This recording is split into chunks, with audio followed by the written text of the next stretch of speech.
My name is Mel Goldberg. I was born and brought up in the Bronx. When Pearl Harbor was attacked in December '41, I was at college. I was a senior at CCNY, and nobody knew where Pearl Harbor was. At any rate, after that, I got a call from the Office of War Information. Would I like a job there? Well, if they would let me continue school, that was fine, and that's what they did. I kept at the WWII until I enlisted in the U.S. Army Air Corps in December 1942.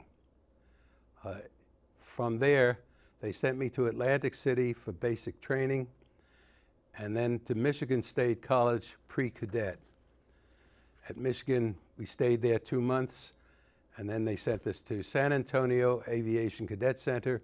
There, they gave us various tests, physical, mental, and psychological, to find out which specialty to which I should be assigned. Eventually, they wound up at navigation, and from there, they sent us to San Marcos, to aviation school.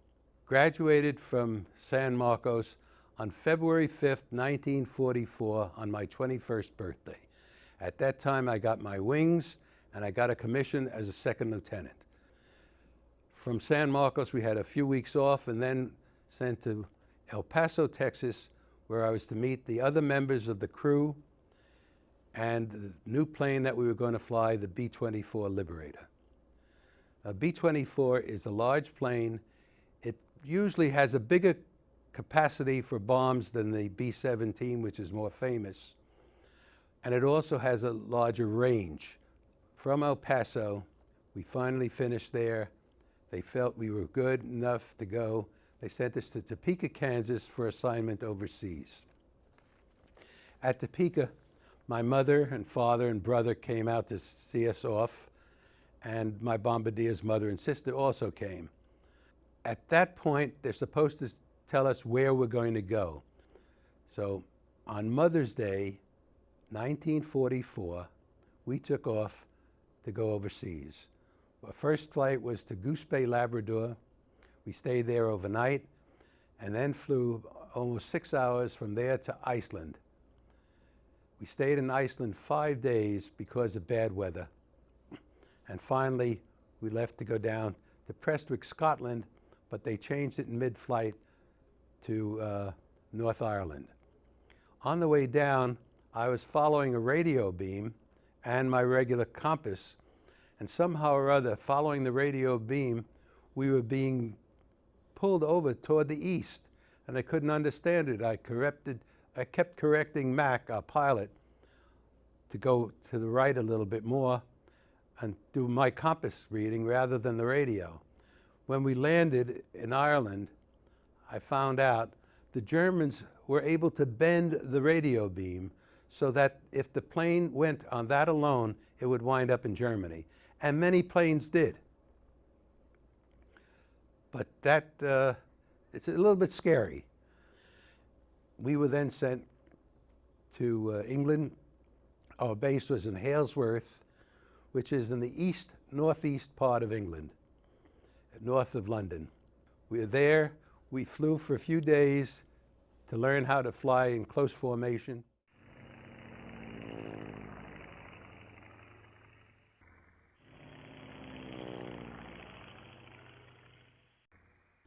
Our first mission was June 16th. The night before, we had heard an engine going over and then a big crash. Didn't know what it was, thought it might be an airplane. The following morning on the 16th, we were told we were going to be bombing the site of the V-1, the buzz bombs. That is what happened the night before. Now, the buzz bomb is something that was supposed to terrorize the British. The Germans set it off. It's really a flying torpedo.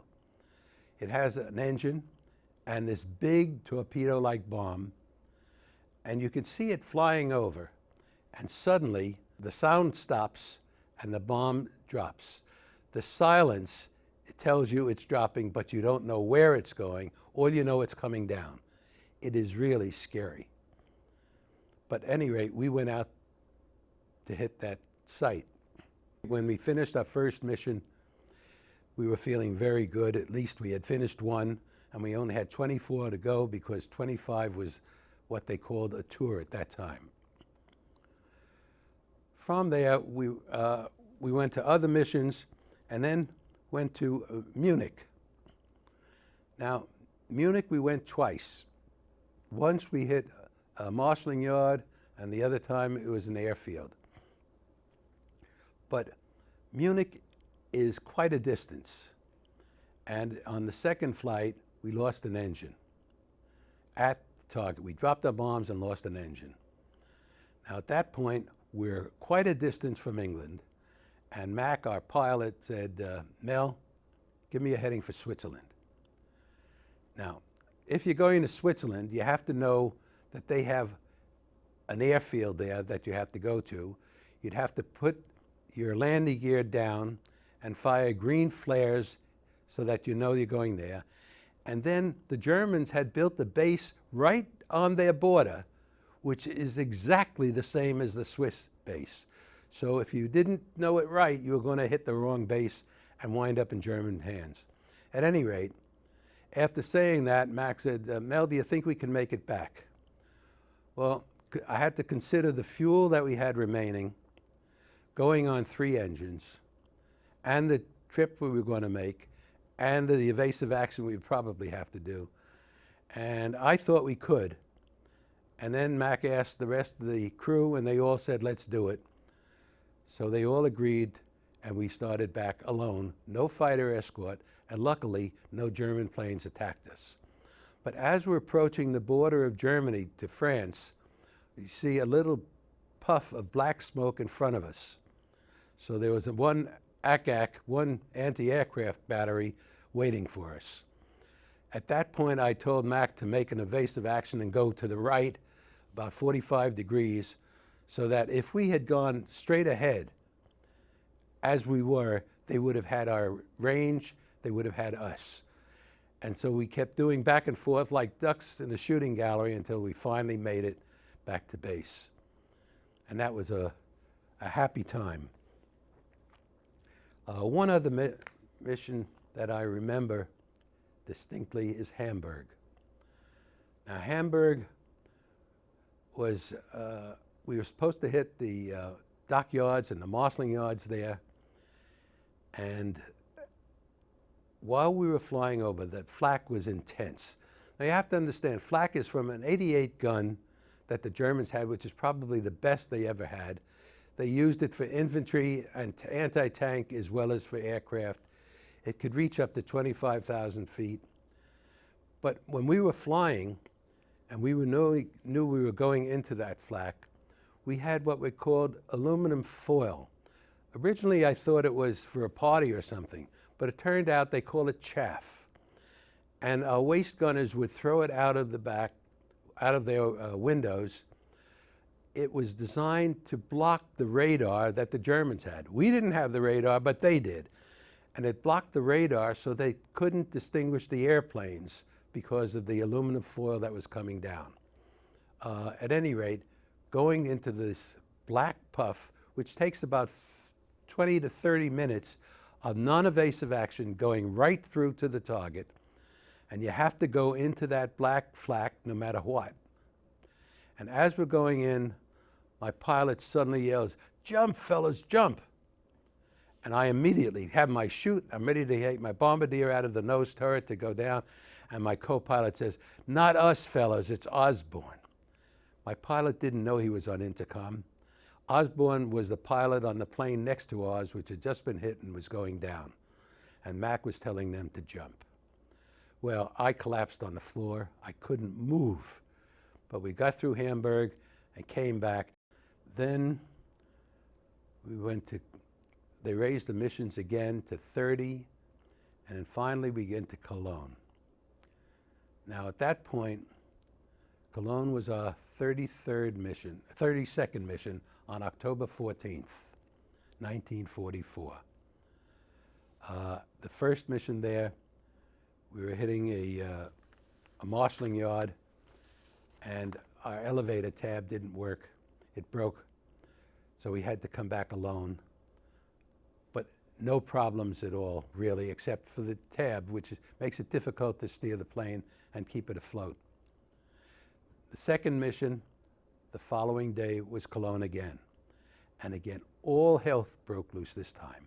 They hit us with everything. It was the heaviest flak I've ever had. We went in there for 25 minutes, and it was horror. And the plane got hit. Our radio operator got hit in both legs. The plane was a sieve. It was leaking. But we came back alone again, and this time we had to shoot up flares, red flares, because we had a wounded man aboard. We landed. The place was leaking. As we landed, one of the pieces of flak came out in the bomb bay, and all the fluid came out. I think it was fuel, but I'm not sure. It could have been hydraulic fluid as well. But at any rate, we landed. We had very little left for the brakes, and we had to just steer off. We couldn't land with everybody else. We went into a hard stand, and stopped there, and just waited. And the ambulance came, took our radio operator away, and he was all right, though. He just hit in both legs. But that was the mission. The following day we were off, but on the 17th of October, that was our 34th mission. That was the last, because they said if we flew 32 and they just raised it to 35, we can get away. They'll give us one off. So they let us go at 34 missions. The last mission we went, we just felt they were out to get us. My bombardier and I both got up and said that. But we went through, and there was no problem, no flak, relatively speaking. Came back, flew by ourselves this time. We didn't go near anybody. We weren't taking any chances. We landed by ourselves. We kissed the ground when we landed, and that was the greatest thing. And then subsequently, we got General Timberlake gave me a medal for a Distinguished Flying Cross. The whole crew got medals. I have to tell you, we knew who we were fighting. We were fighting Hitler. We were fighting Japan. In Iraq and Afghanistan, you don't know who you're fighting. And I feel sorry for those guys.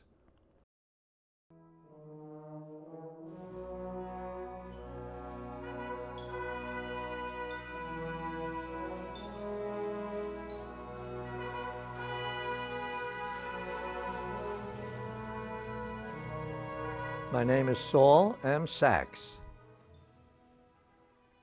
In the United States Army, which I served for about 3.5 years, my final rank when I was discharged was a captain in the United States Army Dental Corps. Today I would like to talk about 3 experiences and try to make them concise, because they were sort of death-threatening circumstances that I was involved in. In early December, and all takes in a period of about 3 weeks. In early December 1944, I was in London on a 2-day pass, and I was staying in a lovely hotel in a fashionable neighborhood recommended by the Red Cross with a buddy of mine. I was in the 199th General Hospital at that time, and we were staging in a little town called Chester, not such a small town, and this was to be my final 2-day pass. On the Sunday morning of that weekend, I was luxuriating in a beautiful old antique bathtub in this residence that I was in. All of a sudden, there was a tremendous blast, and water started pouring out of the tub onto the floor, and then I saw cracks on the wall, and I got a little nervous, and I had a roommate also. I jumped out of the tub, wrapped a towel around my waist, followed by my roommate, and we rushed out into the hall. The old-fashioned iron elevator was not working. Just then, somebody shouted up from downstairs and saying, "The stairs are safe to traverse." What had happened? Soon I learned that a V-2 rocket, the most sophisticated weapon that the Germans had at that time, because they were losing the war in Europe. They were pushing everything. And this rocket was very sophisticated. It could leave the English Channel on the French side, and in 4 seconds at 3,500 miles per hour, could drop down. Couldn't be spotted in the air, and in flight you couldn't see it either. This is what had happened. And the tops of the nearby buildings on the next block and further around, all around us, were sheared off, and people were climbing on their floors, or if they could, they would stand up and they would rush out of the buildings, and the streets were splattered with blood. We saw a man, my roommate and I, saw a man trying to come out of a building about a block away, hopping on one leg and holding on to the wall. So we rushed over to help him, and we saw that one whole leg, I believe it was the left leg, was off and is up to the knee, which was bleeding very profusely. One of us immediately took out a handkerchief or 2 handkerchiefs and put some pressure on the knee to stop the bleeding. We took him under each of our arms, and we brought him over to the nearest aid station. And it was amazing how the medics there took care of him so well. About an hour later, we had to get back. We had to go back in to get dressed, and we had to get back to where we were in Chester, make a train and so forth. And I saw a bent old lady walking around the streets, and I approached her and I said, "Madam," I said, "how can you tolerate all these bombs that were broken? First the regular bombs, then the V1s, and then the V2. And she says, "Sir, it is useless to worry. If the doodle bug is going to get you and has its number on you, has its number on it, we can do nothing." They were very stoic people, the British. They withstood this bombing for 5 years. We left this place called Etretat, and the Battle of the Bulge, or the Ardennes forest, was going on. And we were heading that way. I was with a general hospital, and we were heading that way, but there was too much action there. And while we were in Etretat, we found out that the Germans were dropping parachutes around us. It was another worry that we had. But then we got put into a boxcar called the 40 and 8, which was used in World War I. There used to be 8 horses and 40 men, but we didn't have the horses, fortunately. On the other hand, it might have been good to have them, would have been warmer. We had 35 men. I was the platoon leader at the time. I was a 2nd lieutenant. No, excuse me, my memory, I was a 1st lieutenant. When I graduated from dental school, I was a 1st lieutenant. And we were laying over in the Versailles, outside of Paris, the Versailles railroad yards, when all of a sudden, about 2 o'clock in the morning, I heard a tremendous blast, and then a lot of shaking of the earth, just as if it was a tremor in an earthquake. And all the men started to jump out of the cars. The Germans, the Luftwaffe, had just dropped 2 bombs on 2 hospital trains. And I saw fear in people's eyes that I never had seen before. The men jumped out, got on their knees, kissed their crosses, kissed their rosary beads, and prayed to the Lord that they were spared. One of the young men lost it, and he kept running around in circles and looking up at the sky and says, "You fucking German bastards, didn't you know that this was a hospital train? You dirty son of a bitches, didn't you know we weren't even going towards the front?" He said, "There's nothing sacred anymore. They're shooting at hospital trains now." Well, he went berserk. He rolled around on the ground and everything. And I, as the junior officer in charge, I said, "Bring him back in here." They carried him back. We put him down covered him with a blanket. He was 19 years of age. This is my story that I wanted to tell of this 3 weeks that occurred to me when I met some life-threatening situations. I have recently written a memoir, and it's called Lucky in War and Lucky in Love. And the incidents I have just discussed will give you an idea of how lucky I was. But aside from being lucky in that way, I was also lucky because I took a lot of steps. I did a lot of things in the Army that I never would have done in civilian life.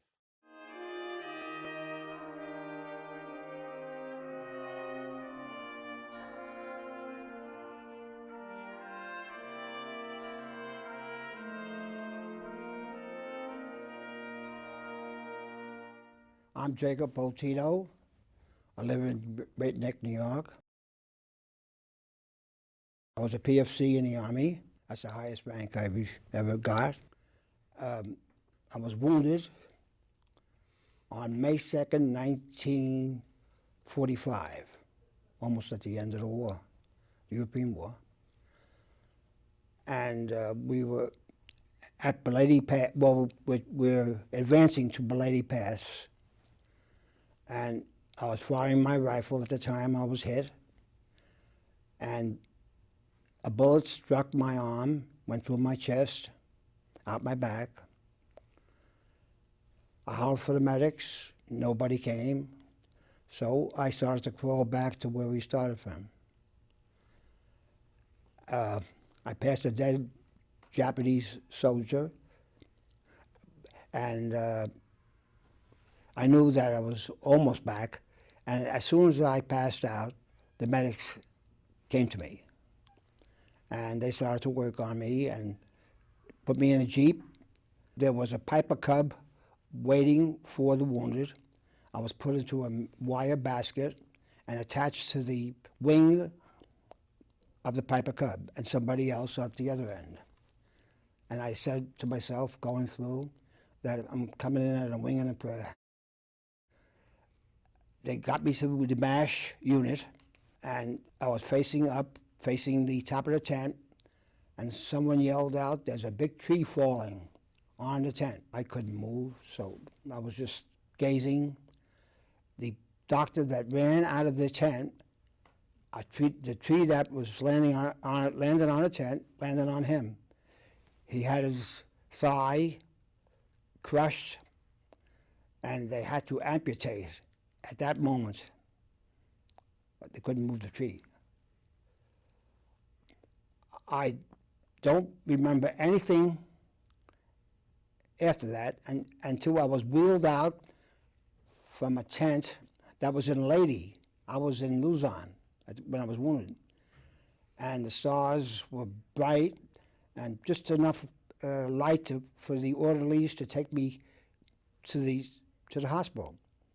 Why they operated in the tent, I wouldn't know. That I don't know. Anyway, I get into the hospital, and Lou Ayres, the conscientious objector, he was my orderly, and he was famous for All Quiet on the Western Front. Dr. Kildare, the Marines have landed, and he said, "Anything I can do for you, just let me know." I was in traction for a month and a half. Doctor came to me and he says, "I got good news and some bad news. Let me tell you the good news first. You're going home. The bad news, you have to go by boat, by ship, because of my chest wound." The next day, I was put into an ambulance, and just the thought of going home by boat for a month, 8,000 miles or so, they take me out and they put me on a tarmac of an airfield. And all I could see was 4 big giant propellers. And I'm in a stretcher all the while, and they put me into the plane. And when the plane takes off, a nurse says, "Anybody here with a chest wound, please let me know now so I know how to take care of you." We land in Guam for refueling in a rainstorm. The plane was almost going in every which direction, and we land in that storm. And the next day it was clear. We take off, and we get into we go to the United States. And they told us that we could make a free telephone call, 1 call. And I said, "I'm going to call my wife," because I was married 3 days before I went overseas. So I called her, and she says, "I knew it was you. I had a premonition." And they said to her, well, I said to her that I'll be going to Atlantic City the England General Hospital. As I was going to that area, the plane had to be diverted to Mitchell Field. And my wife wanted to surprise me, so she went to Atlantic City. But the next week, she came again, and we got together. I made arrangements with the Red Cross for reservations to a hotel, and we discussed the times we had together, where I met her. She lived right across the street from me. And that's about the end of my story. I wrote a book, My World War II Miracles. 10 years ago, or whenever it was the 50th anniversary of the end of the war, my daughter worked with B'nai B'rith, and she says, we need a couple stories about the war. So I wrote those 2 stories, one where I was taken away from a live mortar exercise to go to services. It was Yom Kippur that day, which I really forgot that it was. And as I was getting into the Jeep, the guy in front of me said, lend me your raincoat because you're going indoors. I'm not. And I gave him my coat, went to services. 2 hours later, come back, I got my raincoat back. It was full of holes, shredded, and he got hit in the neck with shrapnel, back, lost a foot, and he was in front of me. That would have landed right on top of me. The same sergeant that told me to go to services says, Jack, you're going to stay behind. We need somebody in headquarters, and you're going to be the representative for us and headquarters. They go into the Philippines, and they're supposed to take a town to San Jose. 200 men line up. Before they go out, G2 tells them there's only 2 tanks in town, very little infantry. But as 200 men line up, they come out of the rice paddies. There were 50 tanks in town. They all opened up with their machine guns, and 50 men died. There are so many stories in here. I thought me telling you about the being wounded was the most important.